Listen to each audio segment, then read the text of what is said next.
بسم اللہ الرحمن الرحیم الحمد للہ رب العالمین والصلاة والسلام علی اشرف الانبیاء والمرسلین نبینا محمد وعلی آلہ وصحبہ اجمعین۔ ہم نے غزوہ احد کے گزشتہ واقعات میں غزوے کے اختتام تک کے واقعات سنے۔ اللہ کے رسول صلی اللہ علیہ وسلم میدان معرکے کے اختتام کے بعد مدینہ پہنچتے ہیں۔ سنیچر کا دن ہوتا ہے، 7واں شوال کا دن رہتا ہے اور سن 3 ہجری کی تاریخ رہتی ہے۔ جب مدینہ پہنچتے ہیں تو ان کی بیٹی حضرت فاطمہ رضی اللہ تعالی عنہ اللہ کے رسول صلی اللہ علیہ وسلم کے ہاتھ سے تلوار لیتی ہیں۔ اللہ کے رسول صلی اللہ علیہ وسلم کہتے ہیں کہ خون دل دو بیٹی، قسم اللہ کی اس نے آج سچ کر دکھایا۔ علی بن طالب رضی اللہ تعالی عنہ بھی ان کو اپنی تلوار دیتے ہیں اور کہتے ہیں کہ اس سے بھی خون دھل کر کے رکھ دو، اس نے بھی آج اپنا کام سچ کر دکھایا۔ اللہ کے رسول کہتے ہیں کہ اگر تم نے صحیح معنوں میں لڑائی لڑی ہے تو تیرے ساتھ علی، تمہارے ساتھ سہل بن حنیف اور ابو دجانہ نے بھی بہت بہادری کا ثبوت دیا ہے۔ مقتولین کے تعداد کے متعلق آتا ہے کہ دونوں فریقوں میں سے مسلمانوں کے مقتولین کی تعداد 70 تھی، جن میں سے زیادہ تر انصاری صحابہ تھے، کیونکہ ان میں سے تقریباً 65 لوگ شہید ہوئے تھے۔ 41 خزرج کے تھے اور 24 اوس کے تھے، اور ایک یہودی جو مسلمانوں کی طرف سے لڑ رہا تھا وہ شہید ہوا تھا، اور 4 مہاجر صحابہ شہید ہوئے تھے۔ مشرکین کے مقتولین کی تعداد ابن اسحاق لکھتے ہیں کہ وہ 22 لوگ تھے، لیکن جن لوگوں نے باریکی سے اس غزوے کے واقعات کی تحقیق کی ہے ان کے مطابق تعداد اس سے کہیں زیادہ تھی، بلکہ بعض اہل مغازی لکھتے ہیں کہ 37 مشرکین اس میں قتل کیے گئے تھے، 22 نہیں بلکہ 37۔ اور مسلمانوں کے مدینہ پہنچنے کے بعد بھی حالات قابل اطمینان نہیں ہوئے تھے، بلکہ مدینہ میں ایمرجنسی جیسے حالات تھے۔ 3 دن تک لوگ اللہ کے رسول صلی اللہ علیہ وسلم کی پہرے داری وغیرہ میں لگے رہے، تھکن اور جنگ کی تکالیف کے باوجود، اور ہر جانب سے تمام طرح کے خطرات کی خبر آتی تھی۔ اللہ کے رسول صلی اللہ علیہ وسلم غزوہ احد کے واقعات میں غور و فکر کر رہے تھے، اور اللہ کے رسول صلی اللہ علیہ وسلم کو یہ خطرہ بھی لاحق تھا کہ اگر مشرکین یہ سوچتے ہیں کہ انہوں نے کوئی مدد یا غلبہ حاصل نہیں کیا میدان جنگ میں، تو اس پر ان کو شرمندگی ہوگی اور وہ دوبارہ مدینہ پر حملہ کرنے کا سوچ سکتے ہیں۔ تو اللہ کے رسول صلی اللہ علیہ وسلم نے یہ پختہ ارادہ کر لیا کہ مکی لشکر کا پیچھا کیا جائے گا، اور بعض سیرت نگاروں نے اس کو غزوہ حمراء الاسد کا نام دیا ہے، لیکن یہ جنگ احد کا ہی ایک مرحلہ ہے۔ تو اللہ کے رسول صلی اللہ علیہ وسلم لوگوں میں آواز دیتے ہیں اور ان کو دشمن کے پیچھا کرنے کی ترغیب دیتے ہیں۔ اور یہ جنگ احد کے دوسرے دن کا واقعہ ہے، یعنی اتوار کے روز جب اللہ کے رسول صلی اللہ علیہ وسلم سنیچر کو مدینہ پہنچتے ہیں تو اتوار 8 شوال سن 3 ہجری کو ان کو دوبارہ مکی لشکر کا پیچھا کرنے کی ترغیب دیتے ہیں، اور کہتے ہیں کہ صرف وہی لوگ ہمارے ساتھ نکلیں گے جو جنگ احد میں ہمارے ساتھ شریک تھے۔ تو عبداللہ ابن ابی ان سے کہتا ہے کہ میں آپ کے ساتھ سوار ہوں، تو اللہ کے رسول کہتے ہیں کہ نہیں، اور مسلمانوں نے تمام تر زخموں اور تھکن کے باوجود اور تمام طرح کے خوف اور خطرے کے باوجود اللہ کے رسول صلی اللہ علیہ وسلم کا ساتھ دینے کے لیے اپنا حوصلہ دکھایا، اپنی آمادگی ظاہر کی، اور ان لوگوں نے سموتات کا مظاہرہ کیا۔ جابر ابن عبداللہ رضی اللہ تعالیٰ عنہ نے اللہ کے رسول صلی اللہ علیہ وسلم سے اجازت چاہی اور کہا کہ میں چاہتا ہوں کہ کوئی بھی ایسا غزوہ نہ ہو جس میں آپ شریک ہوں مگر میں بھی اس میں آپ کے ساتھ جہاد کروں۔ میرے والد میری بہنوں پر مجھے نگہبان بنا کر کے چھوڑ گئے ہیں، لہذا میں غزوہ احد میں شریک نہیں ہو سکا، تو مجھے آپ اپنے ساتھ چلنے کی اجازت دیجیے۔ اللہ کے رسول صلی اللہ علیہ وسلم نے ان کو اجازت دی، وہ بھی ساتھ ہو لیے،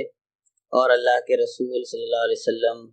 اور تمام مسلمان ان کے ساتھ چلے۔ حمراء الاسد نامی مقام پر جو مدینہ سے 3 میل کی دوری پر ہے، وہاں انہوں نے اپنا پڑاؤ ڈالا، اور معبد ابن ابی معبد الخزاعی وہاں پر اللہ کے رسول صلی اللہ علیہ وسلم کے سامنے حاضر ہو کر اسلام قبول کرتے ہیں، اور بلکہ ان کے متعلق یہ بھی آتا ہے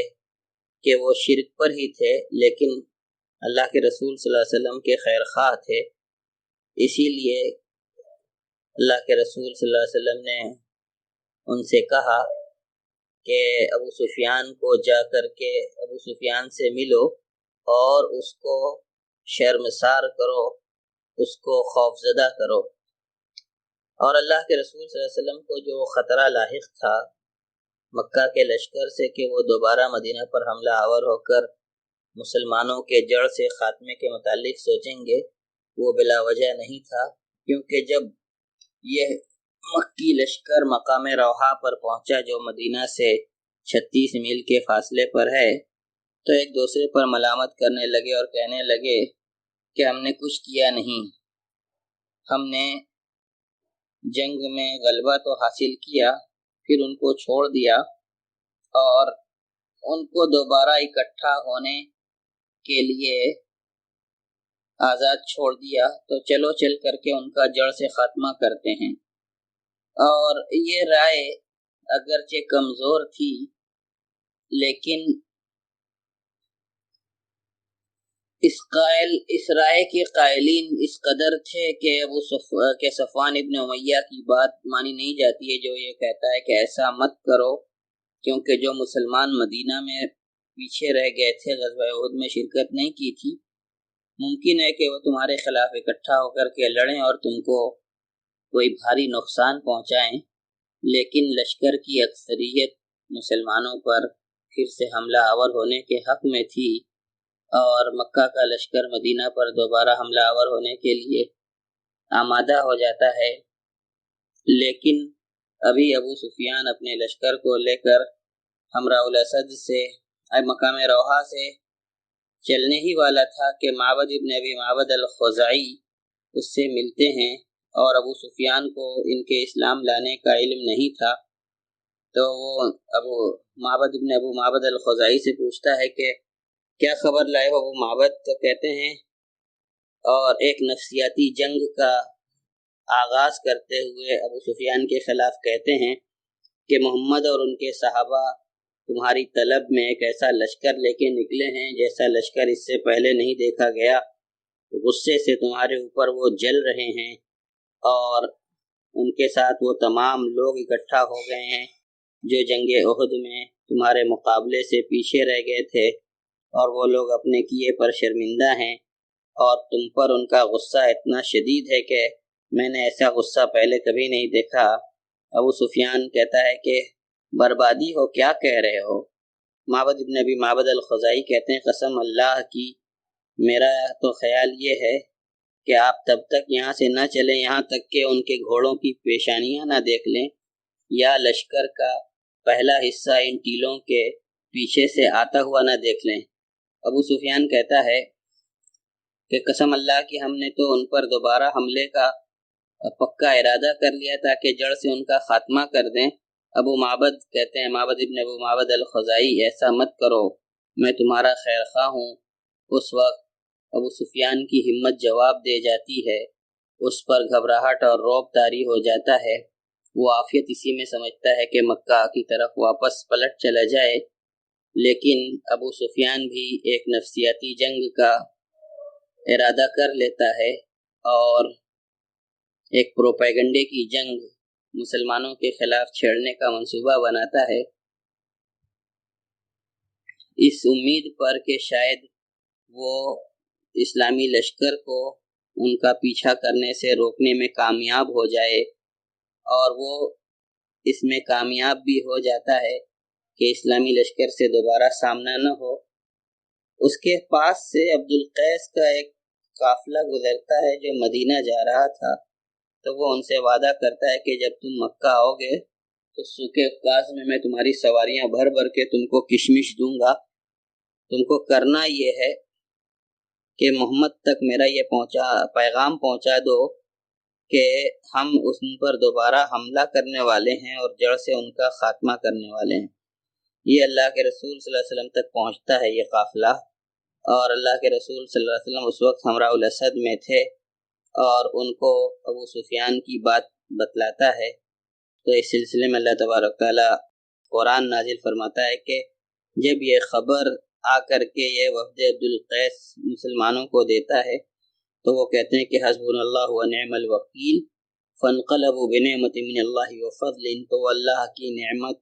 اور اس کے احسانات کے ساتھ لوٹتے ہیں۔ لم یمسسہم سوء، ان کو کوئی برائی نہیں لاحق ہوتی۔ واتبعوا رضوان اللہ، اور وہ لوگ اللہ کی خوشنودی کی اتباع کرتے ہیں، اور اللہ بڑے فضل والا ہے۔ حمراء الاسد میں اللہ کے رسول صلی اللہ علیہ وسلم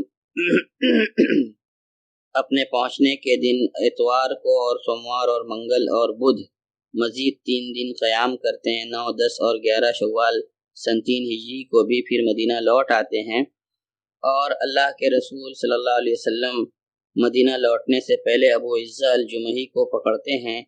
اور یہ وہی شخص ہے جس کو اللہ کے رسول صلی اللہ علیہ وسلم نے غزوہ بدر کے قیدیوں میں سے امان دی تھی، کیونکہ یہ بہت فقیر اور محتاج آدمی تھا اور اس کی بہت ساری بیٹیاں تھیں۔ اس وعدے پر اس کو امان دی تھی کہ اللہ کے رسول صلی اللہ علیہ وسلم کے خلاف کسی کی مدد نہیں کرے گا، لیکن اس نے بدعہدی کی تھی اور غداری کی تھی، اور لوگوں کو اپنے شعر کے ذریعے سے اللہ کے رسول صلی اللہ علیہ وسلم اور مسلمانوں کے خلاف بھڑکانے لگا تھا، اور جنگ احد میں ان کے مقابلے کے لیے بھی آیا تھا۔ اللہ کے رسول صلی اللہ علیہ وسلم نے جب اس کو قتل کے ارادے سے بلوایا تو یہ پھر سے دعائی دینے لگا کہ اللہ کے رسول مجھے چھوڑ دیجئے، احسان کیجئے، میری بیٹیوں کے لیے مجھے چھوڑ دیجئے، میں آپ کو وعدہ دیتا ہوں کہ دوبارہ ایسا کام نہیں کروں گا۔ اللہ کے رسول صلی اللہ علیہ وسلم فرماتے ہیں کہ تاکہ تم دوبارہ مکہ پہنچو اور جا کر کے کہہ سکو کہ میں نے محمد صلی اللہ علیہ وسلم کو 2 مرتبہ دھوکہ دیا ہے۔ لا یلدغ المؤمن من جحر مرتين، مومن ایک سوراخ سے 2 مرتبہ نہیں ڈسا جاتا۔ پھر زبیر ابن عوام یا عاصم ابن ثابت انصاری میں سے کسی ایک کو رضی اللہ تعالی عنہما حکم دیا کہ اس کی گردن مار دیں، اور اس کی گردن مار دی جاتی ہے۔ ایسے ہی مکہ کا ایک جاسوس تھا معاویہ ابن مغیرہ ابن ابی العاص، اور وہ مروان ابن عبد الملک کا نانا تھا، اور جب مشرکین مکہ لوٹ گئے تو یہ معاویہ ابن مغیرہ حضرت عثمان ابن عفان رضی اللہ تعالیٰ عنہ کے پاس آتا ہے، اور رشتے میں ان کا چچا زاد بھائی تھا۔ حضرت عثمان رضی اللہ تعالیٰ عنہ سے امان طلب کرتا ہے۔ حضرت عثمان رضی اللہ تعالیٰ عنہ اللہ کے رسول صلی اللہ علیہ وسلم سے اس کے لیے امان مانگتے ہیں۔ اللہ کے رسول صلی اللہ علیہ وسلم اس شرط پر امان دے دیتے ہیں کہ اگر 3 دن کے بعد مدینہ میں دیکھا گیا تو اس کو قتل کر دیا جائے گا۔ تو جب مدینہ اسلامی لشکر سے خالی ہو گیا تو اس میں یہ 3 دن سے زیادہ مدینہ میں رکا رہا اور کفار قریش کے لیے جاسوسی کرتا رہا۔ جب اسلامی لشکر مدینہ واپس آیا تو یہ بھاگنے کے لیے نکل کھڑا ہوا۔ اللہ کے رسول صلی اللہ علیہ وسلم نے زید ابن حارثہ اور عمار ابن یاسر رضی اللہ تعالیٰ عنہما کو حکم دیا، جنہوں نے اس کا پیچھا کر کے اس کو قتل کر ڈالا۔ اس میں کوئی شک نہیں کہ غزوہ حمراء الاسد غزوہ احد کا ہی ایک حصہ تھا، اور یہ غزوہ احد کی تمام تفاصیل تھیں جو آپ لوگوں نے سنی۔ اس جنگ کے نتیجے کے سلسلے میں بہت سے لوگ بہت لمبی چوڑی بحثیں کرتے ہیں کہ یہ مسلمانوں کی شکست تھی یا نصر تھی، لیکن جو حق کی بات ہے کہ اس کے جنگ کے کچھ حصوں میں مسلمانوں کو غلبہ رہا، اور پھر تیر اندازوں کے اللہ کے رسول صلی اللہ علیہ وسلم کے حکم کی نافرمانی کی وجہ سے دوسرا مرحلہ کفار کے حق میں گیا، لیکن کفار اس کے بعد میدان جنگ میں اس زمانے کی عادت کے مطابق 3 دن تک قیام نہیں کر سکے، تو نہ یہ ان کی فتح کہی جا سکتی ہے اور نہ مسلمانوں کی ہزیمت۔ اور اس کے بعد یہ بھی دیکھیے کہ اسلامی لشکر ان کا پیچھا کر کے ان کو مکہ پلٹنے پر مجبور کر دیتا ہے۔ کسی ہارے ہوئے لشکر کے متعلق آپ یہ نہیں سنیں گے کہ وہ غالب لشکر کو، فتح یاب لشکر کو کھدیڑتے ہوئے اس کے وطن واپس بھیجتا ہے۔ اور اسی طرح سیرت نگاروں نے بہت ساری باتیں اس غزوے کے عبرت اور نصیحت کے طور پر لکھی ہیں کہ اس میں مسلمانوں کو نقصانات کا سامنا اس لیے کرنا پڑا تھا کہ اللہ تبارک تعالیٰ لوگوں کو یہ بتلا دے کہ اللہ کی یہ سنت ہے کہ اپنے انبیاء اور ان کے ساتھیوں کو بھی آزماتا ہے، اور مسلمانوں کو یہ نصیحت ہو جائے کہ ان کے لیے عافیت اسی میں ہے کہ اللہ کے رسول صلی اللہ علیہ وسلم کے حکم کی اطاعت اور فرما برداری کریں، ورنہ تیر اندازوں کے پہاڑ چھوڑنے کی وجہ سے اور اللہ کے رسول صلی اللہ علیہ وسلم کے حکم سے روگردانی کرنے کی وجہ سے جو نقصانات اٹھانا پڑے اس کا ان کو اندازہ ہو جائے، اور ساتھ ہی ساتھ مسلمانوں کو ان دشمنوں سے بھی آگاہی ہو جائے جو انہی کے درمیان رہتے بستے ہیں اور جس سے ان سے پہلے وہ واقف نہیں تھے۔ منافقین کا بھی حال ان پر کھل جائے تاکہ وہ لوگ ان منافقین سے احتیاط پر رہیں، اور بعض دفعہ اللہ کی مدد کا تاخیر سے آنا اور مسلمانوں کو جنگ کے اندر آزمایا جانا یہ سچے اور جھوٹے لوگوں کے درمیان فرق کا بھی سبب بنتا ہے، اور اللہ تبارک تعالیٰ انہی بہت ساری حکمتوں کی وجہ سے کبھی کبھی مسلمانوں کو آزمائش اور امتحانات سے بھی دوچار کرتا ہے۔ اس کے بعد غزوہ احزاب یا غزوہ خندق ہی سب سے بڑا غزوہ رونما ہوتا ہے، لیکن جنگ احد اور جنگ احزاب کے بیچ میں چھوٹے چھوٹے بہت سے سریے پیش آتے ہیں۔ انشاءاللہ آگے کے دروس میں انہی سریوں کا بیان ہوگا۔ وصلی اللہ وسلم علی خیر خلقہ نبینا محمد وعلی آلہ وصحبہ وسلم تسلیما کثیرا۔